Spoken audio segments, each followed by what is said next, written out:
the fifth and final key, and another surprisingly smooth world. It's not quite the one shot that I got it in last time, in the inner world, but with only 2 tries to beat this one, I guess it at least shows that I'm getting halfway decent at PUSS. Which is good, because that last world, the endgame, is something, let me tell you.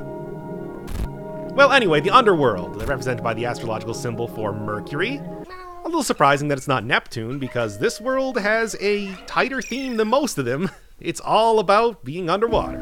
That's right, it's not just the Underworld, it's the under the sea world. And you can see that kind of represented by the, ebbing and flowing pool type level that I like a lot right now. Yeah, you're going to be seeing like a poolside, a little bit of that water physics stuff that showed up in the overworld.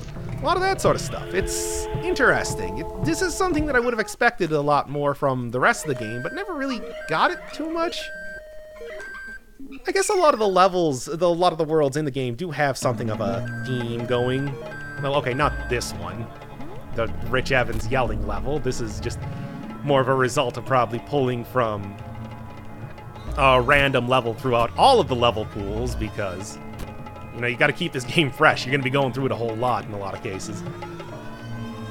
But for example, the counter world I think is supposed to be represented by any one of the levels that had cherubim or Jesus or anything like that, because that's the place you get Jesus. You'd think they would have gone for, I don't know, the glitz and glamour of Las Vegas. Get a whole lot of that stuff there.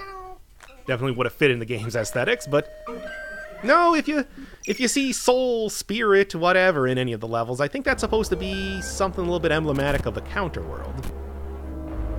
I actually was informed that a lot of the Russian text that I was seeing around the game usually does say something along the lines of spirit or soul, so I guess those would sort of fit in the counter world sort of art style. I don't really know.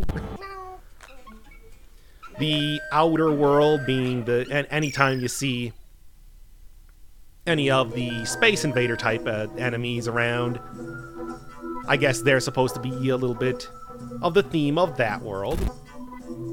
A lot of the demonic stuff would probably come into play in the inner world, where you're fighting the priestess, seeing the cultist cats again, everything like that. And the overworld with the best creation has it has a vaporwave, except that's kind of every level in the entire game. So alright, I don't know what the deal with the overworld is, but everything else kind of has a theme. Obviously, Underworld, again, under the sea. With a couple of other random ones thrown in. Yeah, it's a little disappointing that I only saw that one shrimp level in the overworld, where I would go underwater in about half of it, because that one seems like it would really fit a lot better in the underworld here.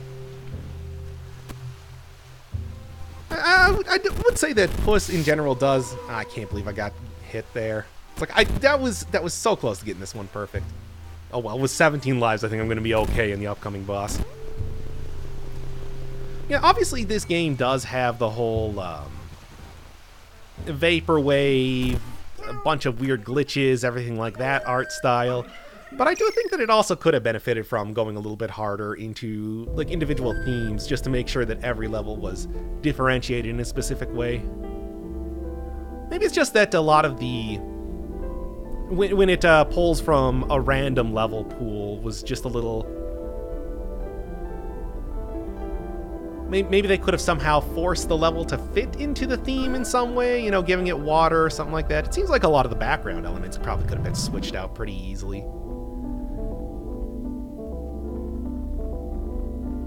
I don't know, I mean, in general, I'm just a huge fan of having themes and stuff. Like, really trying to... because video games are one of the few things that you can have really nitty-gritty elements because the player can, literally walk up and look directly at it, fitting a theme well. So I generally like it.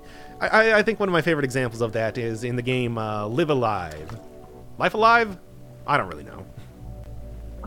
Which is, yeah, don't want to get underwater. Your little cat buddy will drown, I guess. I don't know. But anyway, yeah, one of my favorite examples of that is in the cowboy chapter. All of your healing items are like glasses of tequila and whiskey, which I just think is like a neat little cute touch, something that you wouldn't really see in a movie or a book, but is definitely very possible in a video game. So I'm kind of in love with that sort of concept when it comes to video games. Seeing a nice tight theming in a world or like an individual elements a lot. Well, that was my own fault, really. Yeah, it seems like this level you really could kind of get the water down on one side a lot and then maybe just rush over to the other side. Make that possible. Do a nice quick cycle, as it were, if you're doing like a... For example, here, if I just kind of ducked underneath, waited for one of the squares to go, which is kind of what I did, but you know what I'm saying. I haven't really seen too much of a princess in this level, in this world, because I've gone through this so quickly, but whenever you hear kind of a high-pitched meow, right there, for example, a heart will be coming down from the ceiling, and you can collect that for life. It's incredibly useful. This is a neat little level. Yeah, you can see it right on the left side there, the heart.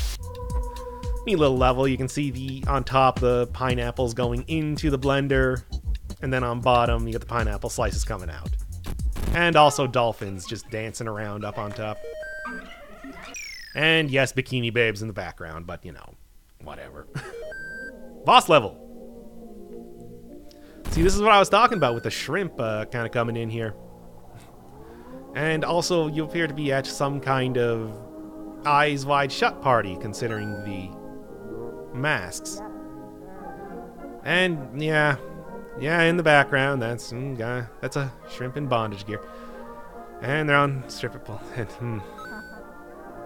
It's a sexy police officer. Cutscene. My mistress is not expecting any visitors. If you have business with my mistress, I can arrange a meeting.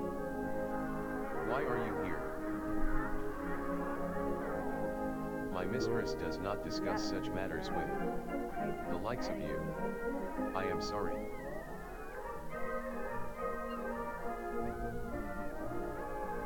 My mistress is not expecting any visitors. Why are you here? Do you have any idea what it is?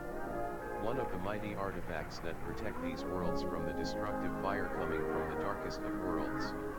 An ancient key capable of sealing away all the evil or setting it free and dooming all the worlds to endless ordeals and suffering. You can take it almost for free. All you have to give in return is your life. Trust me, it is a bargain. I am sure my mistress will be glad to accept them from you. Well, whatever, it's worth it. So, yeah, there's a little bit of plot for the game, I guess, kind of, and also the sea mistress. So you gotta hit each one of these buttons, it shoots a bunch of little bullet bills at you, which then will hit the sea mistress doing damage. Really, it's just the difficult part is kind of maneuvering around the auto-scroller here, so it's not too bad, really, and especially with the amount of lives that I have right now, I would say almost no problem. Really, getting hit by the bullets is almost the major way that I lose lives, not even the sea mistress herself. Probably should not be hitting this many buttons at once, it's making dodging around a little bit difficult, but you know, I want to do things fast. I don't want to do things without losing lives. That's generally not a bad way to play PUSS, by the way. Just in general. Alright, come on.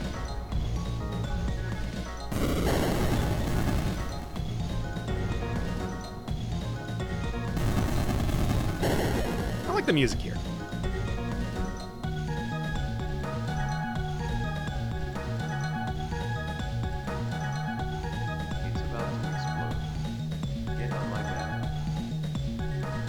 Yeah, of course that wasn't going to be the end there.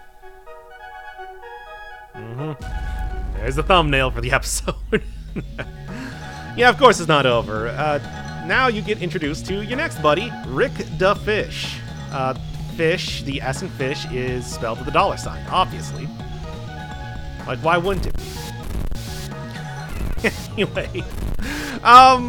Yeah, it's just an escape sequence here. I mean, you've already beaten the boss, so just survive X amount of time. Don't even really need to. Here's your stop. Don't even really need to worry about it if you got enough lives. Wanna ride? So Rick apparently has some kind of like mini game associated with him. And look at that sprite he's got down there. Some sort of mini game associated with him where you do like a very similar sort of auto scroll level and try to collect as many lives as possible. I didn't really get to do too much of it, being that this is basically the end of the game right now. And also I failed it immediately.